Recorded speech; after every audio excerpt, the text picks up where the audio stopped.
जा साथ में, लेकिन एक बात याद रखियो, कहीं पर भी यमुना जी में स्नान मत करियो। मैंने नए वस्त्र पहनाए हैं तो इनको भिगोएगा, फिर दोबारा बदलने पड़ेंगे, तुझको सर्दी लग जाएगी। वहां तो बड़े अच्छे बन रहे हैं। बोले नाय अम्मा, मैं काहे को भिगूंगा, जैसा तुम कहोगी मैं ऐसा करूंगा। नंद बाबा के साथ चुप चुप जाऊंगा और चुप चुप आऊंगा, कछु नहीं करूंगा। इतने सीधे बन रहे हैं। नंद बाबा ने हाथ पकड़ा, जाने लगते हैं कि यमुना जी बीच में पड़ी। नंद बाबा 2-3 लोगों से बात करने लगे। थोड़ी देर तक तो सोचते हैं, युक्ति लगाते हैं कि ऐसे तो मुझे कोई जाने नहीं देगा। तो नंद बाबा के पैरों में लेट गए और क्या कह रहे हैं कि बाबा एक बात बताओ, तुम मुझसे प्रेम करते हो या नहीं? बाबा बोले लाला, इससे अधिक मैं प्रेम किसी से करते ही ना। तुम मुझे चाहते हो कि नहीं? हाँ लाला। और कौन को चाहूंगा? तो मुझे एक बार भेज दो, एक बार, बस एक, मैं ज्यादा नहीं भेजूंगा, बस मुंह हाथ धो दो, पक्का। नंद बाबा बोले नहीं, घर जाते ही यशोदा हमारे क्लास लगा देगी। बोले नहीं बाबा, बस एक बार, ज्यादा नहीं भेजूंगा, थोड़ा थोड़ा, बस मुंह। वो बोले ऐसे तो मानेगा नहीं, जा कर ले अपनी इच्छा। अब तो उन्होंने क्या कहा कि मुंह हाथ धोऊंगा, सीधा महाराज यमुना जी में छलांग लगा देते हैं।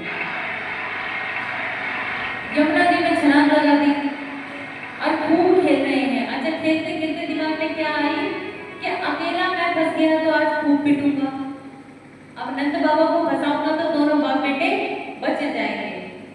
तो नंद बाबा से क्या कहते हैं, बाबा देखो मैं डूब रहा हूँ, बाबा जल्दी आओ, हमें तैरना ना आवे, बाबा जल्दी आओ। बाबा जाने, अरे करिए रुक रुक रुक रुक, ले गमछा पकड़, ले गमछा पकड़। गमछा दे रहे हैं लेकिन वो पकड़ नहीं रहे, क्यों? उन्हें तो अंदर लेकर आना है। गमछे की जगह नंद बाबा की धोती पकड़ लेते हैं। अब जैसे ही धोती पकड़ी सही धोती खुल गई महाराज, और धोती खुली तो नंद बाबा इधर उधर ना देखे और सीधा यमुना जी के अंदर। यमुना जी के अंदर गए तो बोलते हैं लाला आज देख तूने कर दी ना हरकत, आज दोनों की क्लास लगी, घर जाके आज खूब पिटेगा, तू भी और मैं भी।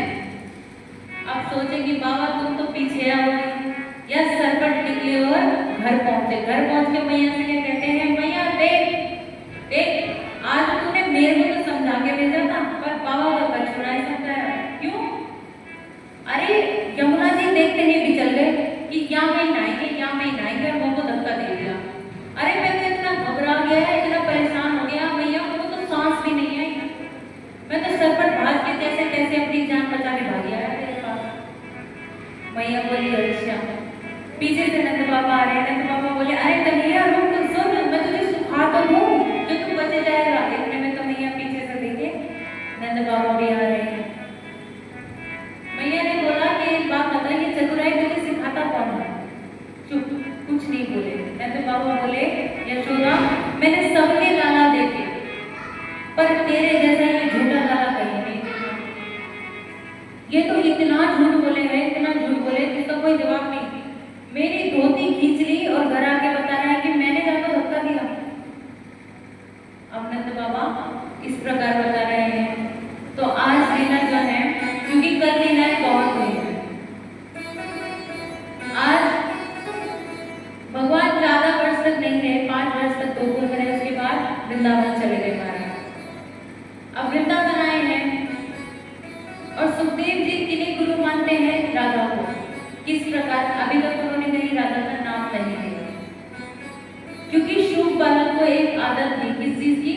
राधा राधा राधा राधा, जिससे प्रसन्न होके राधा जी ने उन्हें दर्शन दिए। उसके बाद उन्होंने बोला राधा राधा नहीं, कृष्ण कृष्ण जपो। कृष्ण कृष्ण का जब महामंत्र दिया तो ठाकुर जी ने उनको दर्शन दिए। तो इस प्रकार से उनकी गुरु कौन हुई? राधा जी।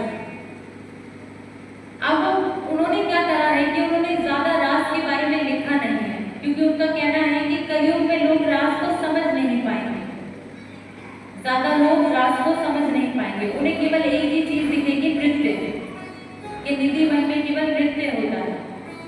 लेकिन नृत्य नहीं होता है, भक्त और भगवान का मिलन होता है। ऐसे कौन कौन लोग हैं जो निधि वन में हैं? इतने ही गए हैं।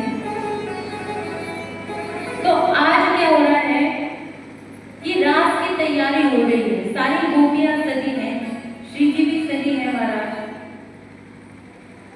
सजने के बाद आज ठाकुर जी का इंतजार हो रहा है। अभी तक ठाकुर जी आए नहीं हैं, वो सबकी सब इकट्ठी होंगे, ठाकुर जी का इंतजार कर रही हैं कि कब आएंगे, कब नृत्य शुरू होगा, कब रास शुरू होगा, कब भक्त और भगवान का मिलन शुरू होगा।